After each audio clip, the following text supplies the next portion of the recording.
Hello friends, welcome to Riyaz classes. Welcome to another session जहाँ पे आज हम कंटिन्यू करेंगे by studying channel management.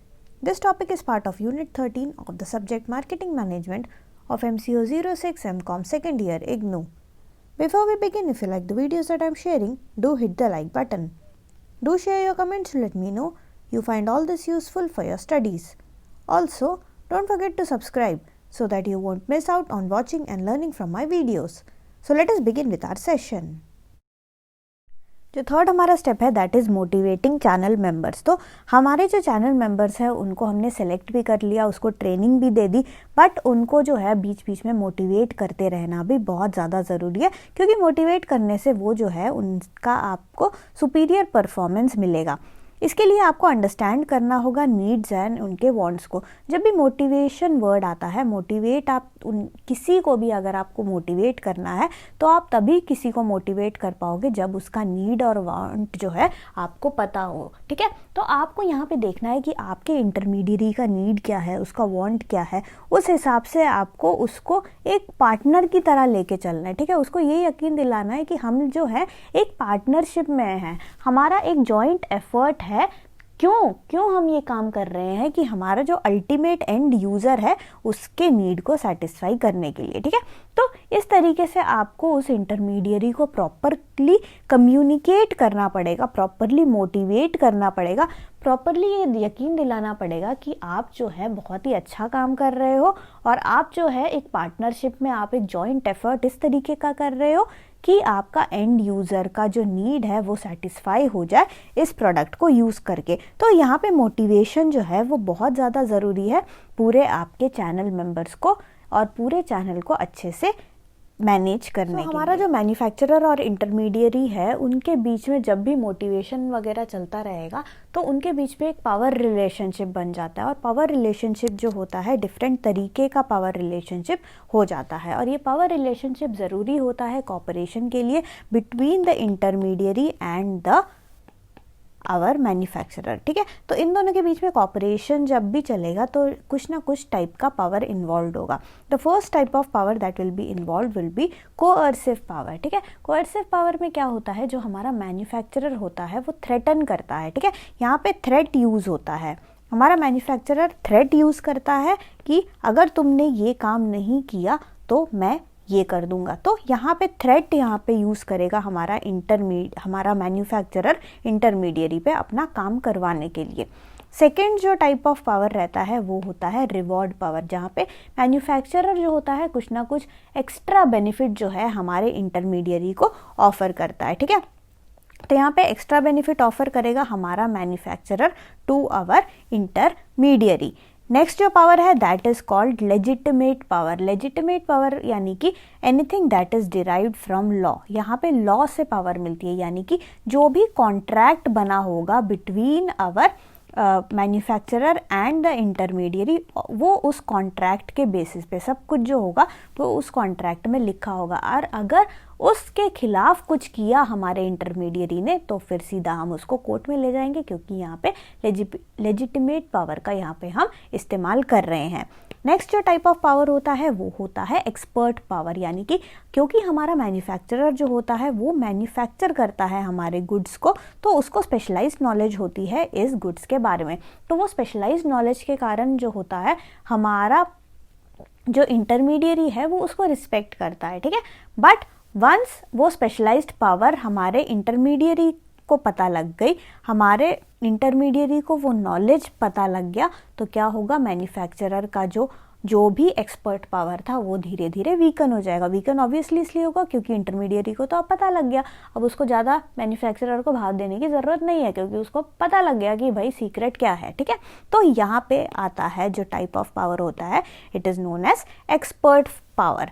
And finally जो पावर का टाइप होता है that is referent power. Referent power बड़े यानी कि बड़े बिग ब्रांड्स में यूज़ होता है, जहाँ पे मैन्युफैक्चरर जो होता है वो इतना ज़्यादा बड़ा होता है, हमारा मैन्युफैक्चरर बहुत ही ज़्यादा बड़ा होता है और हमारा इंटरमीडियरी जो होता है वो उसके साथ एसोसिएट होके बहुत ज़्यादा प्राउड फील करता है।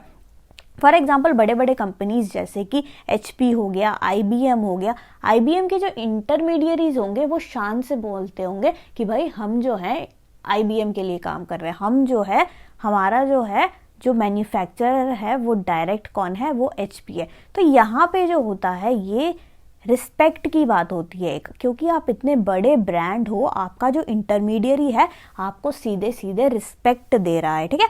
So these are the types of power. ये सारा पावर का जो टाइप्स होता है ये कॉर्पोरेशन में मदद करता है कि इंटरमीडियरी और जो हमारा मैन्युफैक्चरर है इन दोनों के बीच में किस तरीके का रिलेशन रहेगा, किस तरीके का कॉपरेशन रहेगा, किस तरीके से हमारा जो मैन्युफैक्चरर है वो मोटिवेट कितने हद तक कर पाएगा हमारे इंटरमीडियरी। जो नेक्स्ट स्टेप है that is evaluating channel members, यानी कि यहाँ पे अब हमने अपनी तरफ से पूरी कोशिश कर ली, हमने उनको ट्रेनिंग दे दिया, मोटिवेट कर दिया, अब हम उनको इवैल्यूएट करेंगे। इवैल्यूएशन जब भी होगा वो एक सेट स्टैंडर्ड्स के अगेंस्ट ही हम उनको इवैल्यूएट करेंगे। पहले से ही हमने कुछ स्टैंडर्ड बना रखे हैं। फॉर एग्जांपल अगर हम सेल्स की हम प्रोडक्ट, क्योंकि हम अपना प्रोडक्ट उनसे बिकवा रहे हैं तो यहाँ पे जो है सेल्स कोटा हम पहले से ही तय कर लेते हैं कि आप जो है इतना सेल्स करोगे या फिर एवरेज इन्वेंट्री लेवल आपका कितना रहेगा।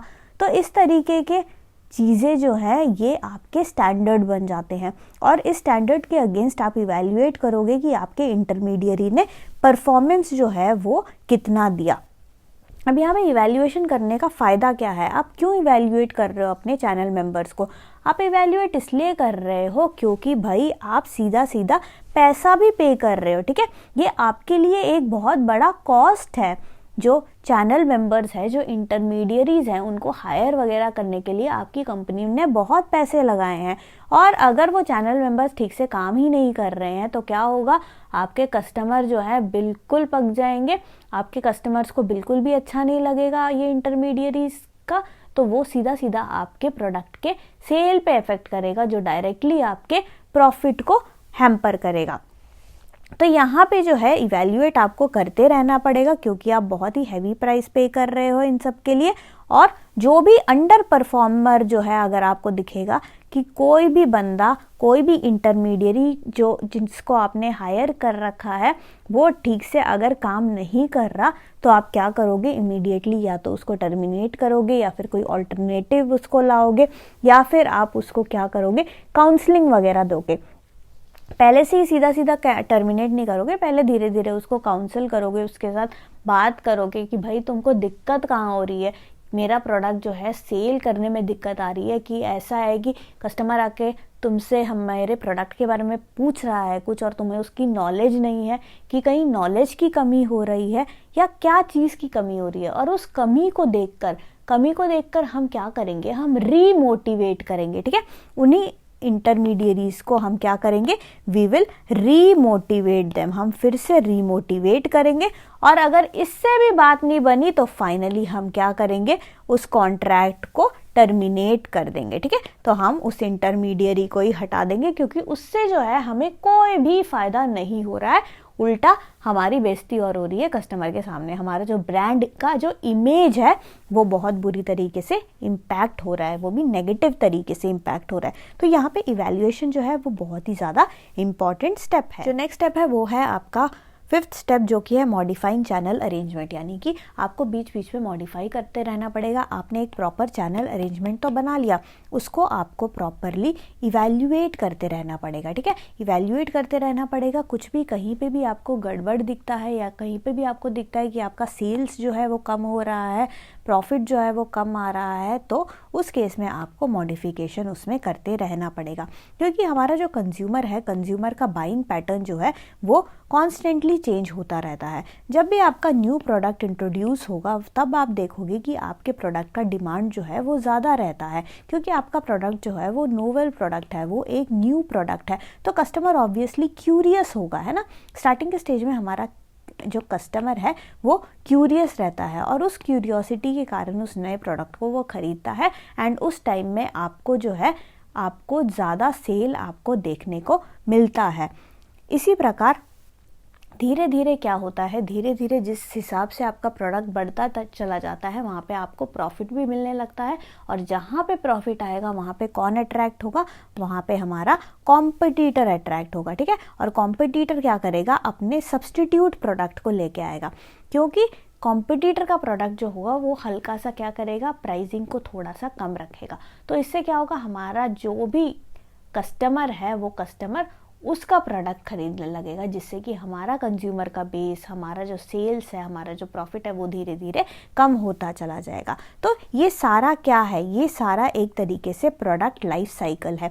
हमारा जो प्रोडक्ट है वो एक लाइफ साइकिल से गुजरता है, ठीक है। एक लाइफ साइकिल से हमारे प्रोडक्ट गुजरता है, जिसमें कि 4 स्टेजेस होते हैं। इंट्रोडक्टरी स्टेज होता है, ग्रोथ का स्टेज होता है, मैच्योरिटी स्टेज होता है, एंड फाइनली डिक्लाइन का स्टेज होता है, ठीक है। तो हमारा प्रोडक्ट भी इन सारे के सारे स्टेजेस से गुजरेगा, और हमें ये ध्यान में रखना है कि हमारा इंटरमीडियरी जो है वो भी इस बात को ढंग से समझे, वो भी इस बात को समझे कि हमारा प्रोडक्ट जो है हर स्टेजेस से गुजरता है, और ज़रूरी नहीं है कि हमारा इंटरमीडियरी जो है इतना एफिशिएंट हो कि हर स्टेज में जो है वो हमारी मदद कर पाए, यानी कि हमारे प्रोडक्ट के सेल्स वगैरह में वो मदद कर पाए, ऐसा हमेशा ज़रूरी नहीं है। सो जैसे जैसे आपका जो है स्टेजेस से गुजरता जाएगा आपका प्रोडक्ट, आपको इनोवेटिव डिस्ट्रीब्यूशन की ज़रूरत होगी, ठीक है। इनोवेटिव आइडियाज़ की ज़रूरत होगी, क्योंकि सेम आइडियाज़ से आप जो है अपने प्रोडक्ट को सारे के सारे स्टेजेस से नहीं बेच सकते हो। तो यहाँ पे जो है आपको इवैल्यूएट करते रहना पड़ेगा, और जहाँ पे भी आपको लगे कुछ भी तकलीफ़ हो रही है, कुछ भी दिक्कत हो रही है, कहीं भी आपका प्रॉफिट या शेयर सब कुछ अगर कहीं पे भी आपको कम होता हुआ दिखाई दे, तो उस केस में आप क्या करोगे, आप मॉडिफाई करोगे अपने चैनल अरेंजमेंट को। सो ये सारे एक्टिविटीज़ इन्वॉल्व रहेंगे जब भी हम चैनल को मैनेज करेंगे, ठीक है। हमने ये सारे स्टेप्स देख लिए। सबसे पहले आप सेलेक्ट करोगे चैनल मेंबर्स को, फिर आप उनको ट्रेनिंग दोगे, मोटिवेट करोगे आप उनको, एंड देन इवैल्यूएट करोगे चैनल मेंबर्स का परफॉर्मेंस, एंड फाइनली कुछ भी अगर आपको लगता है कि कहीं भी कोई भी कमी है तो आप उसको मॉडिफाई कर सकते हो। जो भी आपने चैनल अरेंजमेंट सेलेक्ट किया है, जो भी आपने चैनल अरेंजमेंट डिज़ाइन किया है, उसको आप क्या करोगे, मॉडिफाई करोगे। So thank you so much for watching. Like, share and subscribe to Riyaz classes. Thank you and bye bye.